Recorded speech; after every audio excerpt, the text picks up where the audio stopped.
everyone, myself Sangeeta Das with 20 plus experience in the field of language instructions. I have been working for school students as well as some corporate employees and many youngsters. I have been working as a language instructor, as a tutor, as a teacher for so many years. So here I am, I'll be starting with interactive English. That will be a very important session for all of you. I hope at the end of the session you'll be thankful to God. So before starting the session, let me tell you one thing. Beauty, half of the beauty comes from how you speak. That means how you speak makes you confident in the environment you are exposed to. So it's very important that you should be very confident while speaking whatever you want to say to the listener. So before starting, let me tell you 2-3 things. Here we are for interactive English.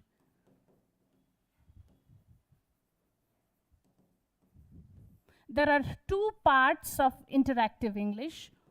One is spoken English.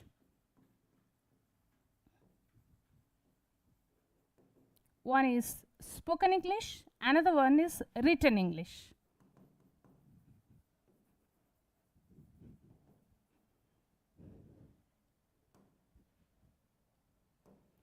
We will cover both of them, spoken English as well as the written English. So first of all, I would like to talk about the spoken English. What is the importance and objective of learning spoken English skills?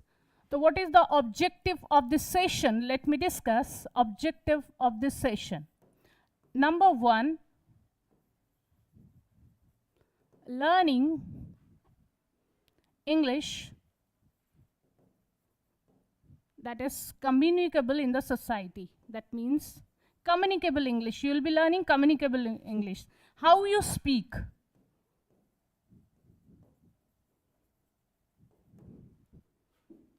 Number 2, in this you will cover some basic grammar and day-to-day life conversation will be there. Second, you will get confidence in the society. Usually what happens, whenever you are exposed to an environment, like you are facing an interview or you are facing a group of strangers or you are in a educative seminar or in a training session, most of the time you feel like low confidence because of you are having some low skill in this specific field, that is the spoken English field. So here we will try to make you more confident in this spoken English. Then number 3, global education. Like English is a language that will give you some global exposure wherever outside if you are having big dreams, you want to study outside India, then you have to be very confident on spoken English because that will be the only communicable language whenever you go outside your country. So for global education, having a dream of global education, you have to be very confident on spoken English. Number 4, it is an international language.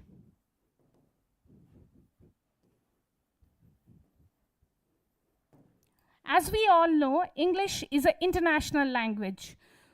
To whatever you want to learn, you want to know, you want to grow in the society, you have to be confident on this international language, that is English. Then 5th is official language as well. As we all know, till today, English is the official language in our country as well. Whenever you are going for higher studies, any job, any promotion, or whatever you want to do in your life to grow up, you need to be very, very confident on this spoken English.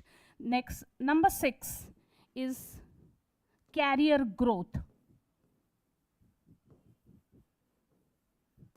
As I have already said, that when you are opting for a new career, you face many interviews, written exams, as communicable exams are there, interviews are there. There also you have to be very, very confident on the way you speak, the way you represent yourself, the way you express your skills or the strengths you have to the group of people, those who are taking interviews or those who are giving you the opportunity, serving you the opportunity to qualify. So for that, for career growth, it plays a very, very important role. There are many exams where English is, in all the exams, promotional exams, you have English is an essential subject. So because of career growth also, there is a need that you have to learn English. There are many objectives of it, but these are the basic objectives, like learning English, like how you communicate, that you will improve. You will have a lot of confidence in the society. Then for global education as well, you need to be very confident on spoken English. It's an international language, as I told you, and it's an official language as well. And for overall career growth and in the growth in your life as well, the way you grow in your life, in your outlooks, in your perspectives, in your general knowledge, in your awareness also, you still need English as an important subject to learn. So now I will speak how we will approach spoken English in our life. Suppose you are in a stage, you must have qualified 10th and 12th board, or after 10th you may not have that much of like regular, regular communication with people in English. You may have lost the confidence in speaking English, but here I will tell you how to start again, how to begin. The first step, how to begin. Number 1, attend training.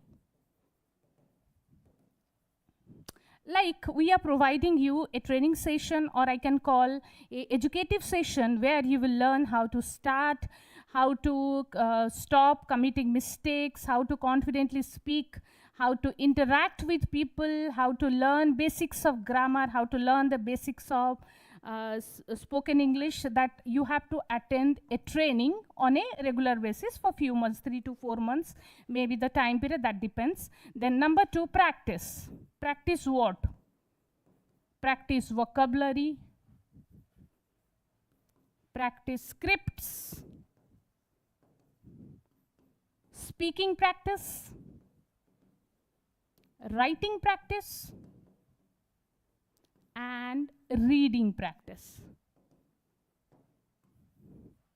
These things are, there are many things, but these are the most important things. Vocabulary. In our session, we will be providing you new words, and that will help you. Every day we will have discussion, we will have practice for new words, so that you can increase your vocabulary. Because with limited vocabularies, you cannot speak the language with confidence. There will be problem in expressing yourself. You have to learn what will be the official vocabulary in day-to-day life, how to use these words to express yourself in a better and presentable way. Then scripts. I will be giving you a lot of scripts that you will practice daily, so that you will develop your confidence. Then speaking. For speaking, you have to listen to the recorded sessions. Secondly, you have to read the script and practice it daily. Then you will start talking with your known environment, where you have no chance of judging. Sometimes it happens, you have a fear motivation from inside. Whenever you start talking with someone, you are having a fear from inside that that person will judge you.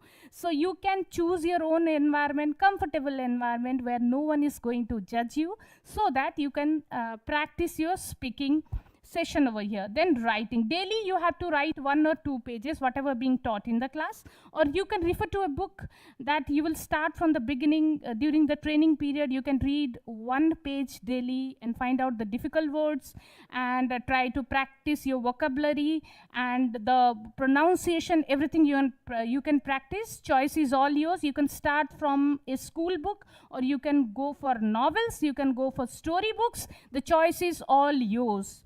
The understanding you have, the background of English you have, depending upon that, you will choose a book which you can read interestingly, because it's very important. If you choose a difficult book where there is very difficult words, the language is high in the higher advanced stage, there you will lose your interest in learning or reading or continuing the process. That's very important, that you should have practice. Consistent and persistent learning will lead you to success. It's very important. Choosing a book is a very important step. You can start with school storybooks even, where you can practice short stories, daily remembering it, writing it, and then practicing it, then recording it, and just rectify your mistakes and do it again and again and again. Practice makes a man perfect, and that you have to do through it. Then reading, as I told you, writing the story and reading the story I have already covered, and these are the basic things you have to do daily. Then one more part is listening. You have to be very, very attentive in your class. Whatever is being spoken, whatever is being explained, you have to repeat it again before the next class, so that you can learn and grow, and you will be ready for the next class. The growth will be in a constant growing stage. You can go up. Next. Now I will speak about the grammatical part of spoken English. In the writing part, the grammar is little bit, you have to go into the depth of the grammar. You have to read a lot, you have to write a lot, you will practice a lot of the stuffs regarding official drafts, etc., and a lot of explanations like passages, paragraphs, essays and all. But in spoken English, the basic English fundamentals should be very strong, so that initially you should be ready whenever you are committing a mistake because of your past history. But whenever you are speaking in the present, if there is any mistake, be ready for the mistake. You should be ready for committing mistake. That is the most important requirement while learning a skill. If you will not commit a mistake, you will never come to learn that where is your mistake and how to rectify it. So in the spoken English part,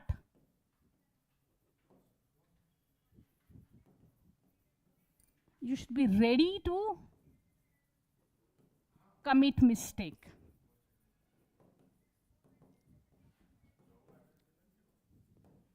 Because in my career, I have seen people have a lot of knowledge. They are confident on the grammar part because already people have learned English in 10th and 12th, so it's obvious that they have that grammar confidence within them.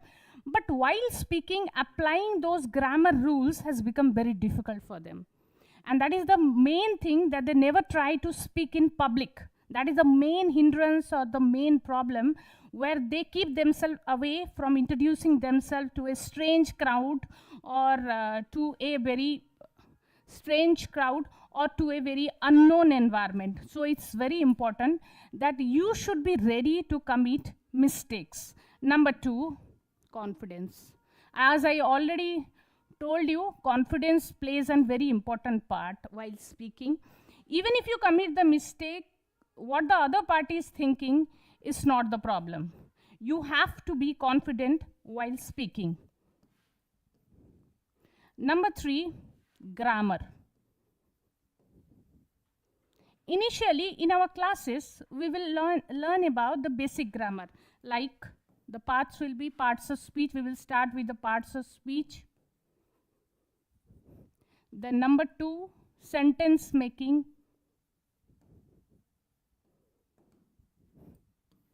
Number 3, tenses.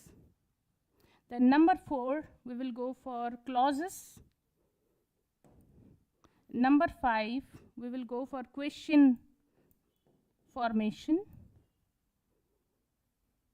Then we will jump into conversations. Here there will be official conversations we will study, then regular conversation like day-to-day life. In our day-to-day life, what are the conversations we are doing? So regarding the parts of speech, there are parts of speech like you have already read in the school level, like noun, pronoun, adjective, verb, adverb, preposition, conjunction, and finally interjection. So in short, I will describe all of them. The noun, this is a naming word, as you all know from the beginning, that you can name place or thing of something is been described in the noun. Noun is the main thing that does the action. Actually, noun is the focus of a sentence. So where the action is being done by the noun. Then second is pronoun. To stop the repetition of nouns, we use pronoun so that it will not sound awkward.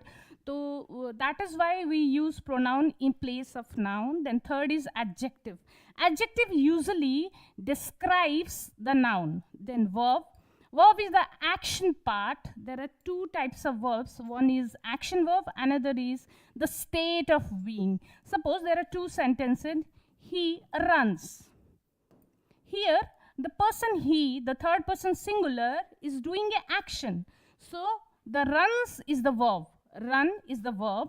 But here he is smart. Here the person is not doing any action, but it is in a state. It is in a state. So this verb is expressing the state of being. Now we will go to the, later on we'll discuss into depth of the verb. There is a descriptive study over the verb. Then we will go to the adverb. Adverb actually describes the verb. That means what type of verb is exactly used in the sentence. Like there are many types of adverbs, like adverb of place, adverb of time, adverb of degree, adverb of frequency, and so on. Then we will go to the preposition. Preposition tells about the position of the noun, preposition, position of the noun, or we can call it as the connection of the noun with the rest of the subject, rest of the part of the sentence. Preposition like in, on, at, into, above, below. There are many prepositions that we use in our sentences. Then conjunction. Conjunction means it joins. Conjunction usually joins two or more sentences, two or more clauses or words. So conjunction like so, because, but, there are many conjunctions.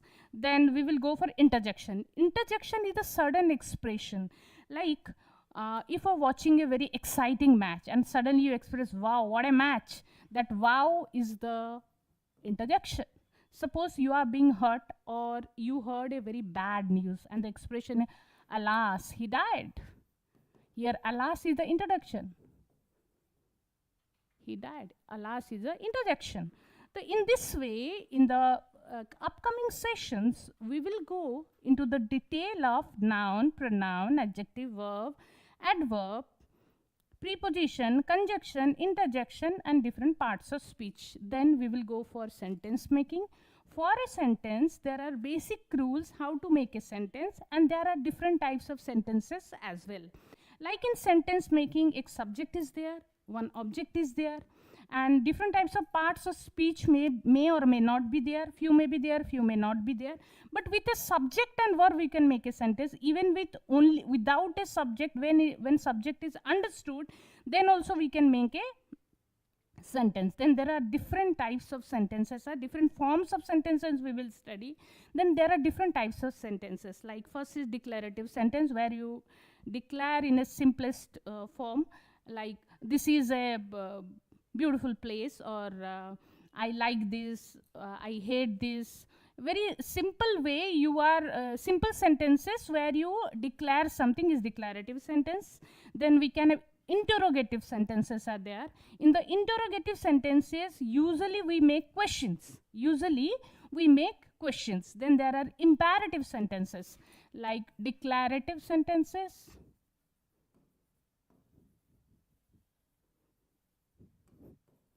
interrogative sentences, then imperative sentences, exclamatory sentences. Like declarative sentence, as I told, it is the simple statement type sentence. Then interrogative sentence, we usually ask questions. Questions are called as interrogative sentences. You say, where are you from?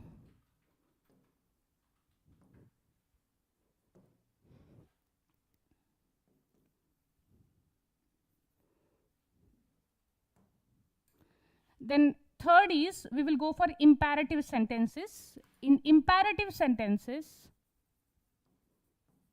we talk about order. or request. Order a request in the sense, order means please stop talking. If I'll call, please stop talking. Here I am giving an order to a group of people or group of students or someone to stop talking. So here I am giving an order. So this is an imperative sentence. If I am requesting someone, please give me a glass of water.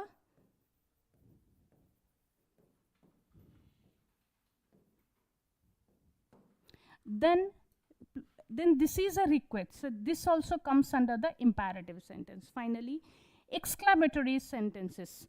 Exclamatory sentences where we talk about exclamation. What a beautiful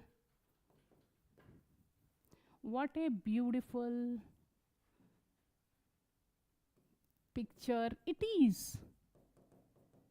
Here there is excitement in the expression. So this is exclamatory sentence. Likewise, we will study about different types of sentences. Then we will have tenses. There are basic 3 classification of tenses. Like if we'll classify tenses, there are 3 categories. As we all know, present tense, past tense, and future tense. Then we will go further categorizing these tenses into 4 groups. That is, in total there are 12 types of tenses. So in the first we will talk about present simple. Likewise, same as past simple. Then future simple.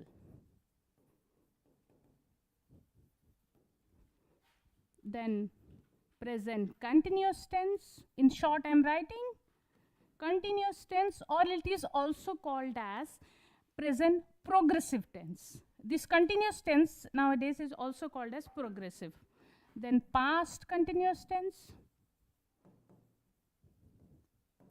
Then future continuous tense. Then the third one is present perfect tense. Then past perfect tense. Then third one is future perfect tense. Last and the fourth one is present perfect continuous tense. Or else you can also call it as present progressive continuous tense. Then past perfect continuous tense. Like finally future perfect continuous tense. So in detail, in the upcoming classes, we will study about each tense, their forms, their uses, and how to use it in spoken English. That is much more important, because basic knowledge, we are having the basic knowledge since our childhood days through school books and all. But still, how to apply it in daily life while speaking simple sentences, that makes the difference, that we will study in detail in future. Let me give you one simple example. Suppose I will talk about the present simple tense, where we usually use. That is the first question, because unless and until you are not clear about how to use these tenses, then even if you have the knowledge of the tense, still you will never be able to speak confidently. You will never be able to speak a correct sentence. Like in the present simple tense, whenever you speak about present simple tense, it is being used in habitual actions. In day-to-day habitual actions, we use present simple tense. Like there is a universal truth like wood floats on water. If I will talk about only today, I will only discuss about one tense, so that you will be able to understand into the depth we are going. Present simple tense. Like here, subject, the form is subject plus verb S or ES, verb plus S or ES. Depending on the subject, we will use S or ES. We will add S or ES to the verb, and there may be or may not be an object.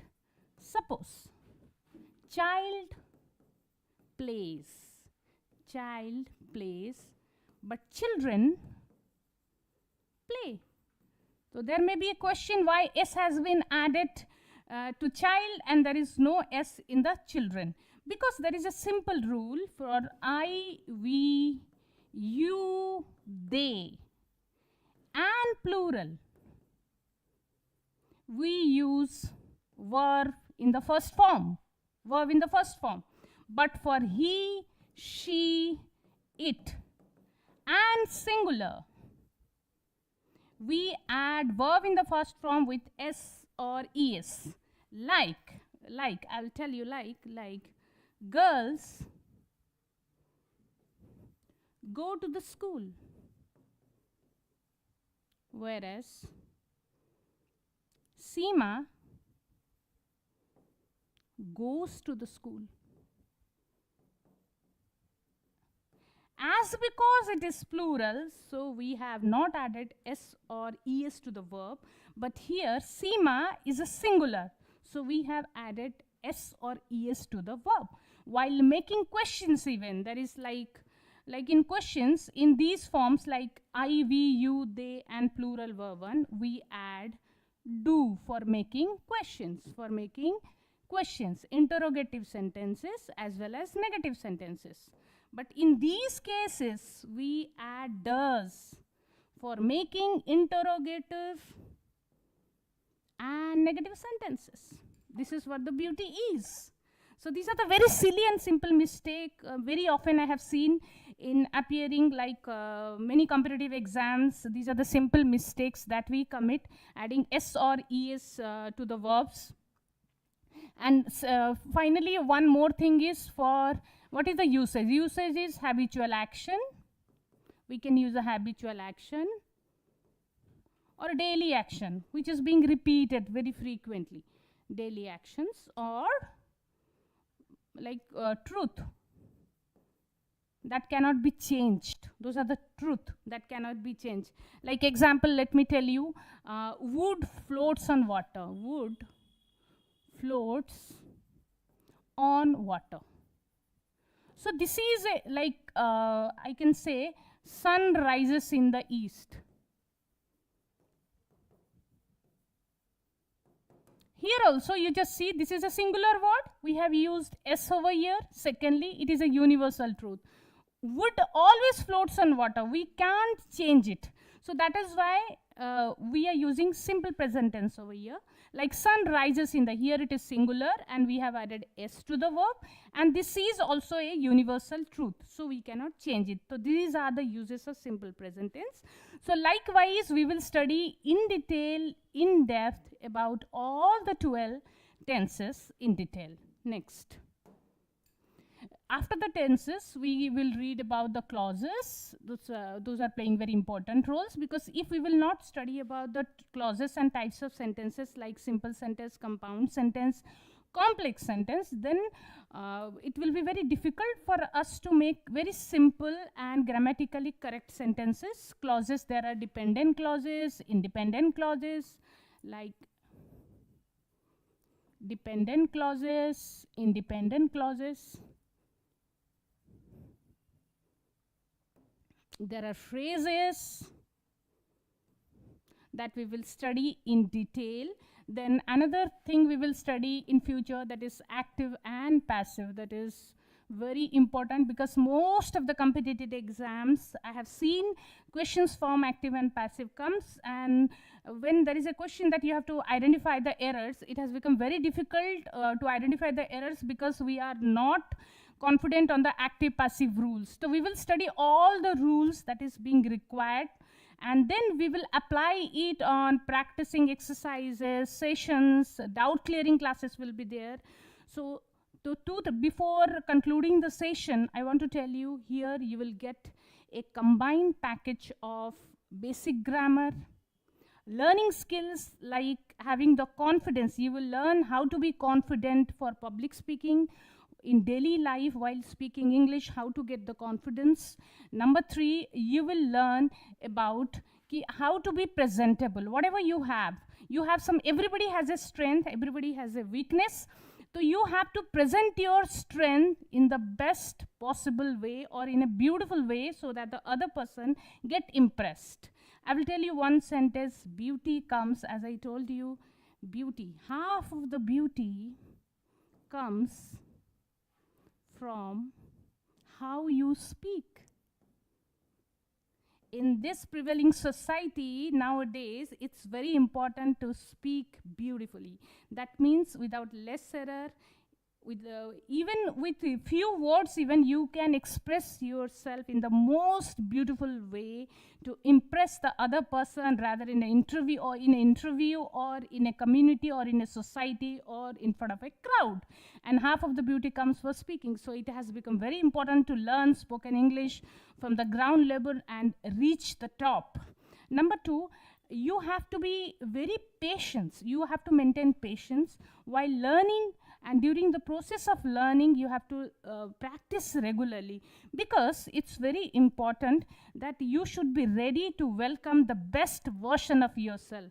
Because till today, what you are after this session, after learning spoken English, after gaining confidence in spoken English, you are going to encounter your best version, and you should be ready for that. And finally, the best is yet to come. So be ready and take action. Thank you very much for the session. See you soon for the detailed session in the future. Thank you.